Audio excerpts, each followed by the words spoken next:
retro versus modern gaming. Which do you prefer and why?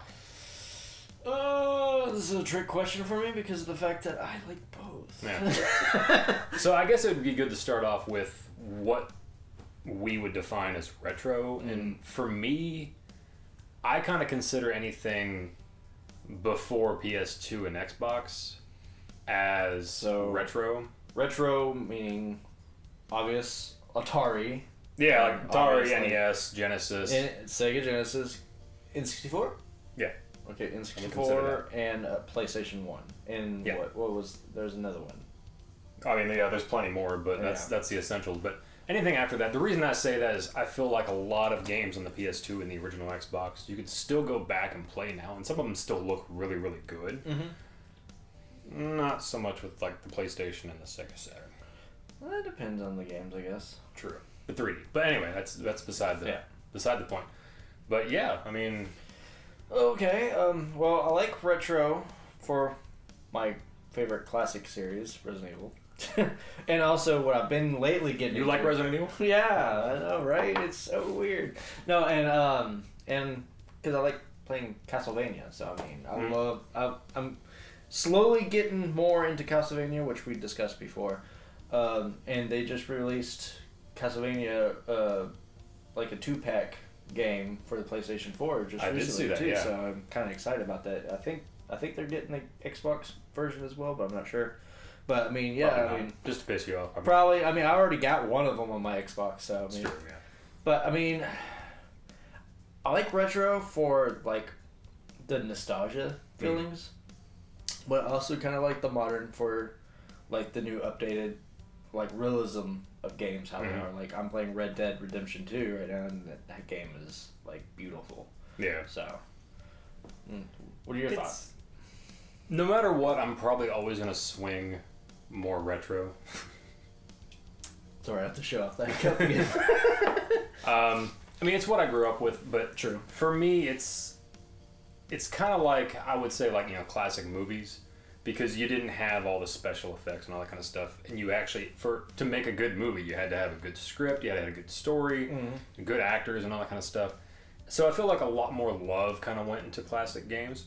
However, I do feel like that's shifted a little bit. I did do a video, I haven't released it yet, kind of talking about how hard it was for me to transition from 2D to 3D, and a lot of it was because obviously 3D games when they first came out, the acting was just atrocious. Still kind of is. Yeah, and you know, it's just, it wasn't good. Now, don't get me wrong, I feel like 3D games have got a lot better.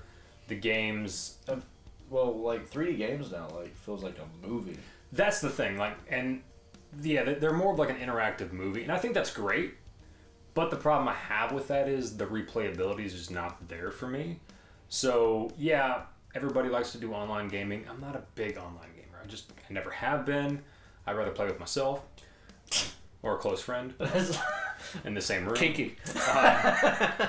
But they both have their ups and downs. And with me, like, there's just something special about retro games. And you're seeing them more and more. Like, these indie games coming out that are retro style. And seeing, like, little kids, like, playing the original Super Mario Brothers and loving it. It just shows you that there's something about that old style.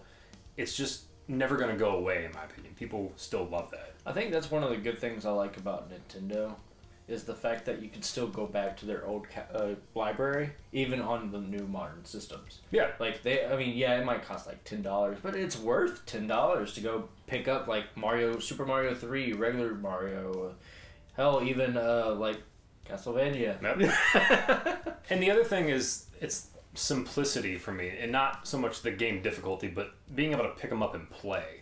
Like, I can pick up a Mega Man game, I know what to do, run and jump and shoot, and that's it. There's not many complicated buttons to press. Yeah, so like with newer games, the problem I have with newer games is typically I have a hard time switching from like one newer game to another and playing them both kind of at the same time, because there'll be one little button that's different. Like, I played a couple of shooters where, like, throwing a grenade's a different button and doing this is a different button. Everything else is the same, but that's enough to just piss me off. Hell, I mean, there's a few times when me playing Halo, they switch their controllers in between systems. So like one time it's a grenade but on one time, and another game it might be your like zoom in. It's like, oh fuck. Yeah, exactly. And then everybody makes fun of the tutorial levels, but you have to have them because. Yeah. And it's at the same time that's still a huge. That's cool that you can do that because the gameplay has become so in depth that you can do all these different things. Yeah, the thing is now when you look at controllers for like the diagram on the games for newer games, oh god, it looks like you're looking at a IKEA like diagram of a table that you're building or something like that. There's like so many buttons now. So yeah, no, it's true, and you can't even do that, and that's why like the good games do a good job with kind of introducing you to the controls. Like here's something you can do, and you're like, okay, cool, and then later on you get to learn something else. So some games really force the tutorial. You can't skip, which I sometimes can suck if you know how to play that game before, or you've known that series. But sometimes it's good because they might like change things up, like Halo and Resident Evil. I mean, they went from tank controls from the original. Oh god, yeah. To like how the game is now. I mean, like they changed everything around. So I mean, some things are still close to the tank controls.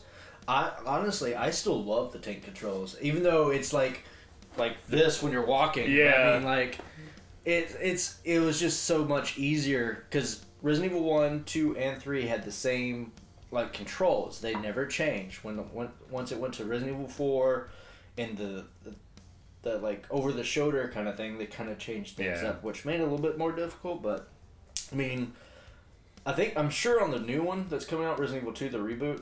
I'm sure they're gonna make it that you can have that same kind of diagram. I'm sure.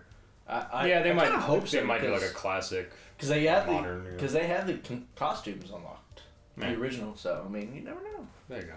So I think the other thing that comes down to it is I feel like quality control was a little bit more. I don't want to say it was taken a little bit more serious back in the day because some games proved me wrong. But essentially, when a game was released, you had to make sure it was bug-free, which back in the day was a lot easier. Games were not as complicated as they are now. But now, and the only way to fix that was to re-release the game, which there are some different variations of games out there to fix certain bugs. No Mercy. And then N64 was one of them, because I remember reading about how there was a bug where it would delete all of your saved data, and I was like, oh, I'm sure that won't happen to me. No. It happened. Yeah, I was like so far into the career. I had all these characters. I was like, this is awesome. Gone. So there, that did suck. So now, I guess the good thing about modern games is you have updates that come in. But that's also so fucking annoying. Yeah, because sometimes an update could take from 5 minutes to an hour. Yeah. And that same thing goes to even just downloading your game to your system once you put the disc in. Yeah. I mean, that's the thing. I remember just popping in a game, press and play, and you're good to go. And now it seems like almost every time you pop in a game, update. Yep. Or my favorite, installing, which I get why that exists. It is what it is. But the other problem I have with that is, like, say, Tony Hawk 5. I don't know if you know about this. From what I've heard, when you buy the game, it's basically the only thing that's on the disc is the tutorial level. That's it. I did not know that. Because this is what I've heard. I don't know if it's true or not. I read this somewhere. But basically, when you first get the game and pop it in, there's a huge update. Because basically, they knew they weren't going to meet the deadline. So they went ahead and just had the disc manufactured, finished the game while they were being made. And when it was released, they released the update. So when you buy it, you download the rest of the game. The problem with that, though, is it took so long. Well, that, and in the future, what if those servers don't exist anymore? So now you have a game that's basically useless. Yep. I don't think they're even making Tony Hawk games anymore. Tony Hawk 5 kind of ruined that. Yeah. Is that the one with the board? No, this was the most recent one. It was on the PS4 and Xbox One. It was glitchy as fuck. Because I know the one that came with the airboard kind of really made that series go down. That was the original end of it. Oh, okay. They tried to reboot it. Didn't work. But, yeah, I mean, aside from that, I will always probably gravitate more towards retro, but with modern games, it is more of an experience. Mm-hmm. Mostly, if you're wanting to feel like you're that character, modern game is the best. If you feel like you just want to just blow some steam off and just jump into a game real quick, I would go straight to retro. Yeah. I mean, I have my reasons for both versions. Hell, if I'm really mad and I wanna just blow people up, I'll just go on Battlefield or something like that. There It's you like, go. hey, yeah, I mean, there's huge ass maps and you get to play some really fun games.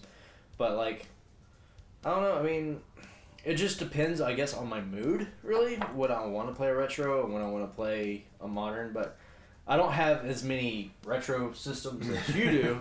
But I mean, like, I still have my little Sega, which holds like 30 games on there, and I have it's not. I have my PlayStation 2. If I want to play some of my PlayStation games, I can play it on there. So, Yeah. I mean, but yeah, it's just, I mean, more of my mood on games when I really want to do something as well. So, I mean, So, what do y'all think? Let us know in the comments. Retro versus modern. What do you like? Yep.